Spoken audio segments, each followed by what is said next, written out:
प्रस्तुत है मुंशी प्रेमचंद द्वारा लिखी हुई कहानी अनाथ लड़की। सेठ पुरुषोत्तम दास पूना की सरस्वती पाठशाला का मुआयना करने के बाद बाहर निकले तो एक लड़की ने दौड़कर उनका दामन पकड़ लिया। सेठ जी रुक गए और मुहब्बत से उसकी तरफ देखकर पूछा, क्या नाम है? लड़की ने जवाब दिया, रोहिणी। सेठ जी ने उसे गोद में उठा लिया और बोले, तुम्हें कुछ इनाम मिला? लड़की ने उनकी तरफ बच्चों जैसी गंभीरता से देखकर कहा, तुम चले जाते हो, मुझे रोना आता है, मुझे भी साथ लेते चलो।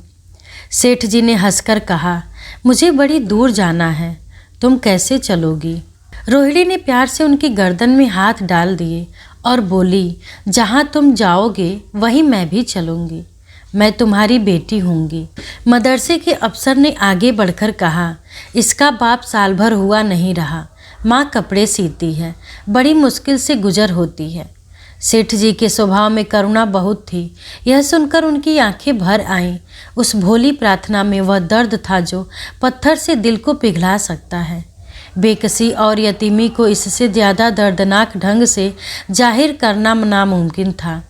उन्होंने सोचा, इस नन्हे से दिल में न जाने क्या अरमान होंगे और लड़कियां अपने खिलौने दिखाकर कहती होंगी, यह मेरे बाप ने दिया है। वह अपने बाप के साथ मदरसे आती होंगी, उसके साथ मेलों में जाती होंगी और उनकी दिलचस्पियों का जिक्र करती होंगी। यह सब बातें सुनकर इस भोली लड़की को भी ख्वाहिश होती होगी कि मेरे बाप हो। माँ की मोहब्बत में गहराई और आत्मिकता होती है जिसे बच्चे समझ नहीं सकते। बाप की मोहब्बत में खुशी और चाव होता है जिसे बच्चे खूब समझते हैं। सेठ जी ने रोहिणी को प्यार से गले लगा लिया और बोले, अच्छा, मैं तुम्हें अपनी बेटी बनाऊंगा, लेकिन खूब जी लगाकर पढ़ना। अब छुट्टी का वक्त आ गया है, मेरे साथ आओ, तुम्हारे घर पहुंचा दूँ। यह कहकर उन्होंने रोहिणी को अपनी मोटर कार में बैठा लिया। रोहिणी ने बड़े इत्मीनान और गर्व से अपनी सहेलियों की तरफ देखा। उसकी बड़ी बड़ी आंखें खुशी से चमक रही थीं और चेहरा चांदनी रात की तरह खिला हुआ था। सेठ ने रोहिणी को बाजार की खूब सैर कराई और कुछ उसकी पसंद से कुछ अपनी पसंद से बहुत सी चीज़ें खरीदी। यहाँ तक कि रोहिणी बातें करते करते कुछ थक सी गई और खामोश हो गई। उसने इतनी चीज़ें देखी और इतनी बातें सुनी कि उसका जी भर गया। शाम होते होते रोहिणी के घर पहुँचे और मोटर कार से उतरकर रोहिणी को अब कुछ आराम मिला। दरवाज़ा बंद था। उसकी माँ किसी ग्राहक के घर कपड़े देने गई थी। रोहिणी ने अपने तोहफों को लटना पलटना शुरू किया। खूबसूरत रबड़ के खिलौने, चीनी की गुड़िया जरा दबाने से चू चू करने लगती और रोहिणी यह प्यारा संगीत सुनकर फूली न समाती थी। रेशमी कपड़े और रंग बिरंगी साड़ियों की कई बंडल थे, लेकिन मखमली बूटे की गुलकारियों ने उसे खूब लुभाया था। उसे उन चीज़ों के पाने की जितनी खुशी थी, उससे ज़्यादा उन्हें अपनी सहेलियों को दिखाने की बेचैनी थी। सुंदरी के जूते अच्छे सही, लेकिन उनमें ऐसे फूल कहाँ हैं? ऐसी गुड़िया उसने कभी देखी भी न होंगी। इन ख्यालों से उसके दिल में उमंग भर आई और वह अपनी मोहिनी आवाज़ में एक गीत गाने लगी। सेठ जी दरवाजे पर खड़े इन पवित्र दृश्य का हार्दिक आनंद उठा रहे थे। इतने में रोहिणी की माँ रुक्मिणी कपड़ों की एक पोटली लिए हुए आती दिखाई दी। रोहिणी ने खुशी से पागल होकर एक छलांग भरी और उसके पैरों से लिपट गई। रुक्मिणी का चेहरा पीला था, आंखों में हसरत और बेकसी छिपी हुई थी। गुप्त चिंता का सजीव चित्र मालूम होती थी, जिसके लिए जिंदगी में कोई सहारा नहीं। मगर रोहिणी को जब उसने गोद में उठाकर प्यार से चूमा तो जरा देर के लिए उसकी आंखों में उम्मीद और जिंदगी की झलक दिखाई दी। मुरझाया हुआ फूल खिल गया। बोली, आज तो इतनी देर तक कहाँ रही? मैं तुझे ढूंढने पाठशाला गई थी। रोहिणी ने हुमक कर कहा, मैं मोटर कार पर बैठकर बाजार गई थी, वहाँ से बहुत अच्छी अच्छी चीज़ें लाई हूँ। वह देखो कौन खड़ा है। माँ ने सेठ जी की तरफ ताका और लजाकर सिर झुका लिया। बरामदे में पहुँचते ही रोहिणी माँ की गोद से उतरकर सेठ जी के पास गई और अपनी माँ को यकीन दिलाने के लिए भोलेपन से बोली, क्यों, तुम मेरे बाप हो ना? सेठ जी ने उसे प्यार करके कहा, हाँ, तुम मेरी प्यारी बेटी हो। रोहिणी ने उनसे मुंह की तरफ याचना भरी आंखों से देखकर कहा, अब तुम रोज यहीं रहा करोगे। सेठ जी ने उसके बाल सुलझाकर जवाब दिया, मैं यहाँ रहूँगा तो काम कौन करेगा? मैं कभी कभी तुम्हें देखने आया करूँगा, लेकिन वहाँ से तुम्हारे लिए अच्छी अच्छी चीज़ें भी भेजूँगा। रोहिणी कुछ उदास सी हो गई। इतने में उसकी माँ ने मकान का दरवाज़ा खोला और बड़ी फुर्ती से मैले बिछावन और फटे हुए कपड़े समेटकर कोने में डाल दिए कि कहीं सेठ जी की निगाह उन पर न पड़ जाए। यह स्वाभिमान स्त्रियों की खास अपनी चीज़ है। रुक्मिणी अभी सोच में पड़ी थी कि मैं इनकी क्या खातिर तवाजो करूं। उसने सेठ जी का नाम सुना था। उसका पति हमेशा उनकी बड़ाई किया करता था। वह उनकी दया और उदारता की चर्चाएं अनेकों बार सुन चुकी थी। वह उन्हें अपने मन का देवता समझा करती थी। उसे क्या उम्मीद थी कि कभी उसका घर भी उसके कदमों से रोशन होगा। लेकिन आज जब वह शुभ दिन संयोग से आया तो वह इस काबिल भी नहीं कि उन्हें बैठने के लिए एक मोढ़ा दे सके। घर में पान और इलायची भी नहीं है। वह अपने आंसुओं को किसी तरह न रोक सकी। आखिर जब अंधेरा हो गया और पास के ठाकुर द्वारे से घंटों और नगाड़ों की आवाज़ें आने लगी तो उन्होंने जरा ऊंची आवाज़ में कहा, बाई जी, अब मैं जाता हूँ। मुझे अभी यहाँ बहुत काम करना है। मेरी रोहिणी को कोई तकलीफ़ न हो। मुझे जब मौका मिलेगा उसे देखने आऊँगा। उसके पालने पोसने का काम मेरा है और मैं उसे बहुत खुशी से पूरा करूँगा। उसके लिए अब तुम कोई फ़िक्र मत करो। मैंने उसका वजीफ़ा बांध दिया है और यह उसकी पहली किस्त है। यह कहकर उन्होंने अपना खूबसूरत बटुआ निकाला और रुक्मिणी के सामने रख दिया। गरीब औरत की आंखों में आंसू जारी थे। उसका जी बरबस चाहता था कि उसके पैरों को पकड़कर खूब रोए। आज बहुत दिनों के बाद एक सच्चे हमदर्द की आवाज़ उसके मन में आई थी। जब सेठ जी चले तो उसने दोनों हाथों से प्रणाम किया। उसके हृदय की गहराइयों से प्रार्थना निकली, आपने एक बेबस पर दया की है, ईश्वर आपको इसका बदला दे। दूसरे दिन रोहिणी पाठशाला गई तो उसकी बाकी सजधज आंखों में खूबी जाती थी। उस्तानियों ने उसे बारी बारी प्यार किया और उसकी सहेलियां उसकी एक एक चीज़ को आश्चर्य से देखती और ललचाती थी। अच्छे कपड़ों से कुछ स्वाभिमान का अनुभव होता है। आज रोहिणी वह गरीब लड़की न रही जो दूसरों की तरफ विवश नेत्रों से देखा करती थी। आज उसकी एक एक क्रिया से सहसोचित गर्व और चंचलता टपकती थी और उसकी जबान एकदम के लिए भी न रुकती थी। कभी मोटर की तेजी का जिक्र था, कभी बाजार की दिलचस्पियों का बयान, कभी अपनी गुड़ियों के कुशल मंगल की चर्चा थी और कभी अपने बाप की मोहब्बत की दास्तान। दिल था कि उमंगों से भरा हुआ था। 1 महीने बाद सेठ पुरुषोत्तम दास ने रोहिणी के लिए फिर तोहफे और रुपए रवाना किए। बेचारी विधवा को उनकी कृपा से जीविका की चिंता से छुट्टी मिली।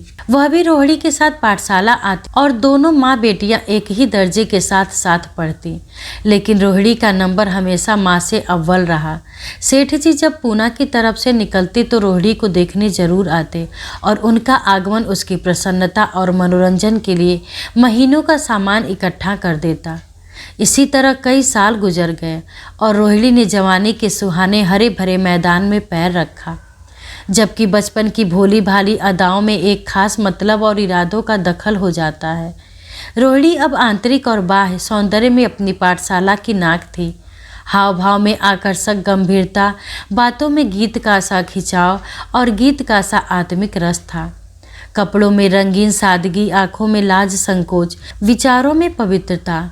जवानी थी मगर घमंड और बनावट और चंचलता से मुक्त। उसमें एक एकाग्रता थी, ऊंचे इरादों से पैदा होती है। स्त्रियोचित उत्कर्ष की मंजिलें वह धीरे धीरे तय करती चली जाती थी। सेठ जी के बड़े बेटे नरोत्तम दास कई साल तक अमेरिका और जर्मनी की यूनिवर्सिटियों की खाक छानने के बाद इंजीनियरिंग विभाग में कमाल हासिल करके वापस आए थे। अमेरिका के सबसे प्रतिष्ठित कॉलेज में उन्होंने सम्मान का पद प्राप्त किया था। अमेरिका के अखबार एक हिंदुस्तानी नौजवान की इस शानदार कामयाबी पर चकित थे। उन्हीं का स्वागत करने के लिए बम्बई में एक बड़ा जलसा किया गया था। इस उत्सव में शरीक होने के लिए लोग दूर दूर से आए थे। सरस्वती पाठशाला को भी निमंत्रण मिला और रोहिणी को सेठानी जी ने विशेष रूप से आमंत्रित किया। पाठशाला में हफ्तों तैयारियां हुई। रोहिणी को एकदम के लिए भी चैन न था। यह पहला मौका था कि उसने अपने लिए बहुत अच्छे अच्छे कपड़े बनवाए। रंगों के चुनाव में वह मिठास थी, काट छाट में वह फवन जिसमें उसकी सुंदरता चमक उठी। सेठानी कौशल्या देवी उसे लेने के लिए रेलवे स्टेशन पर मौजूद थी।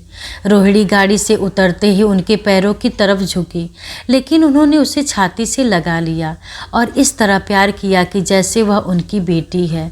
वह उसे बार बार देखती थी और आंखों से गर्व और प्रेम टपक पड़ता था। इस जलसे के लिए ठीक समुंदर के किनारे एक हरे भरे सुहाने मैदान में एक लंबा चौड़ा सामियाना लगाया गया था। एक तरफ आदमियों का समुद्र उमड़ा हुआ था, दूसरी तरफ समुद्र की लहरें उमड़ रही थी। गोया वह भी इस खुशी में शरीक थी। जब उपस्थित लोगों ने रोहिणी बाई के आने की खबर सुनी तो हजारों आदमी उसे देखने के लिए खड़े हो गए। यह तो वही लड़की है जिसने अब की शास्त्री की परीक्षा पास की है, जरा उसके दर्शन करने चाहिए। अब भी इस देश की स्त्रियों में ऐसे रत्न मौजूद हैं। भोले भाले देश प्रेमियों में इस तरह की बातें होने लगी। शहर की कई प्रतिष्ठित महिलाओं ने आकर रोहिणी को गले लगाया और आपस में उसके सौंदर्य और उसके कपड़ों की चर्चा होने लगी। आखिर मिस्टर पुरुषोत्तम दास तशरीफ लाए। हालांकि वह बड़ा शिष्ट और गंभीर उत्सव था, लेकिन उस वक्त दर्शन की उत्कंठा पागलपन की हद तक जा पहुंची थी। एक भगदड़ सी मच गई। कुर्सियों की कतारें गड़बड़ हो गई। कोई कुर्सी पर खड़ा हुआ, कोई उसके हत्थों पर। कुछ मन चले लोगों ने सामियानों की रस्सियां पकड़ी और उन पर जा लटके। कई मिनट तक यही तूफान मचा रहा। कहीं कुर्सियां टूटी, कहीं कुर्सियां उल्टी, कोई किसी के ऊपर गिरा, कोई किसी के नीचे। ज़्यादा तेज लोगों में धौल धप्पा होने लगा। तब बीन की सुहानी आवाज़ें आने लगी। रोहिणी ने अपनी मंडली के साथ देश प्रेम में डूबा हुआ गीत शुरू किया। सारे उपस्थित लोग बिल्कुल शांत थे और उस समय वह सुरीली राग, उसकी कोमलता और स्वच्छता, उसकी प्रभावशाली मधुरता, उसकी उत्साह भरी वाणी दिलों पर वह नशा सा पैदा कर रही थी जिससे प्रेम की लहरें उठती हैं, जो दिल से बुराइयों को मिटाता है और उससे ज़िंदगी की हमेशा याद रहने वाली यादगारें पैदा हो जाती हैं। गीत बंद होने पर तारीफ की एक आवाज़ न आई।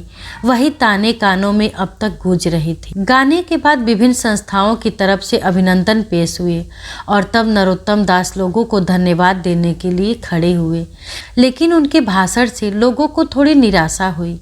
यों दोस्तों की मंडली में उनकी वक्ता के आवेग और प्रवाह की कोई सीमा न थी, लेकिन सार्वजनिक सभा के सामने खड़े होते ही शब्द और विचार दोनों ही उनसे बेवफाई कर जाते थे।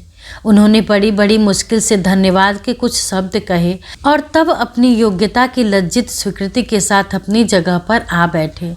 कितने ही लोग उनकी योग्यता पर ज्ञानियों की तरह सिर हिलाने लगे।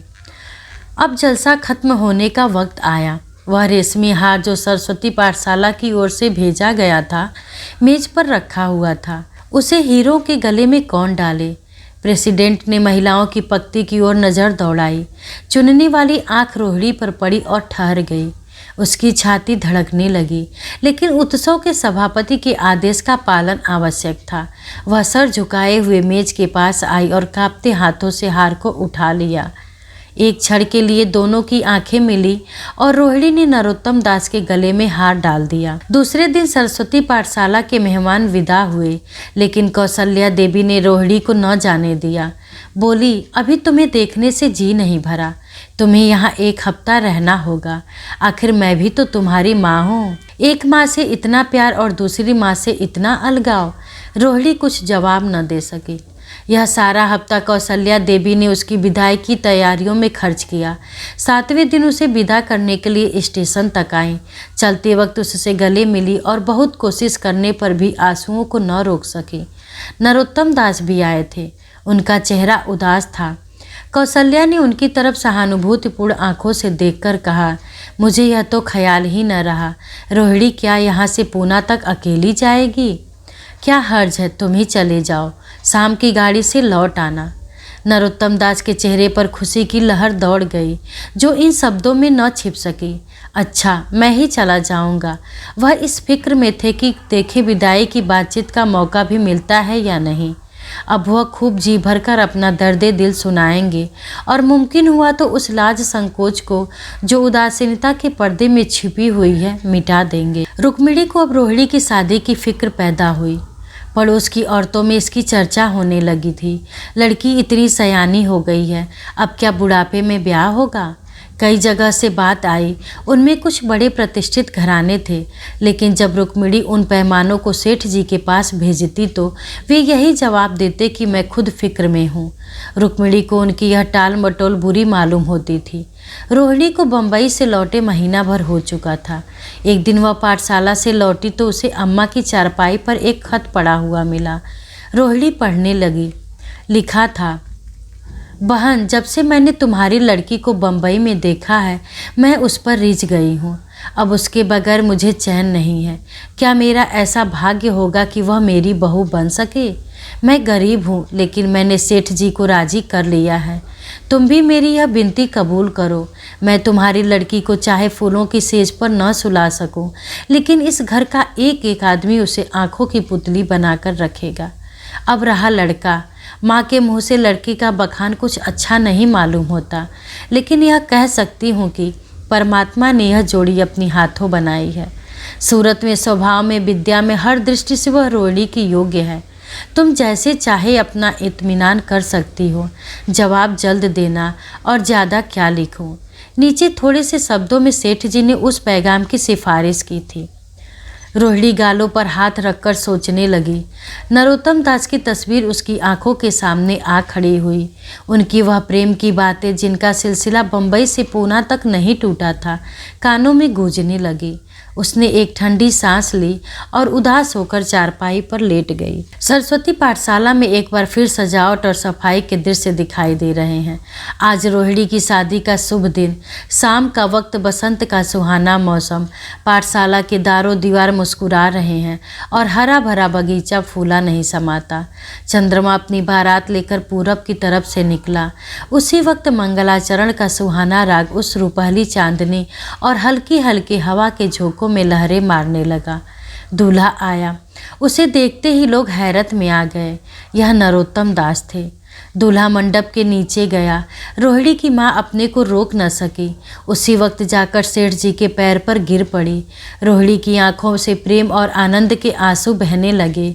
मंडप के नीचे हवन कुंड बना था। हवन शुरू हुआ। खुशबू की लपेटें हवा में उठी और सारा मैदान महक गया। लोगों के दिलो दिमाग में ताजगी की उमंग पैदा हुई। फिर संस्कार की बारी आई। दूल्हा और दुल्हन ने आपस में हमदर्दी, जिम्मेदारी और वफादारी के पवित्र शब्द अपनी जबानों से कहे। विवाह की वह मुबारक जंजीर गले में पड़ी जिसमें वजन है, शक्ति है, पाबंदियां हैं, लेकिन वजन के साथ सुख और पाबंदियों के साथ विश्वास है। दोनों दिलों में उस वक्त एक नई बलवान आत्मिक शक्ति की अनुभूति हो रही थी। जब शादी की रस्में खत्म हो गई तो नाच गाने की मजलिस का दौर आया। मोहक गीत गूंजने लगे। सेठ जी थक कर चूर हो गए थे। जरा दम लेने के लिए बगीचे में जाकर एक बेंच पर बैठ गए। ठंडी ठंडी हवा आ रही थी। एक नशा सा पैदा करने वाली शांति चारों तरफ छाई हुई थी। उसी वक्त रोहिणी उनके पास आई और उनके पैरों से लिपट गई। सेठ जी ने उसे उठाकर गले से लगा लिया और हंसकर बोले, क्यों, अब तो तुम मेरी अपनी बेटी हो गई।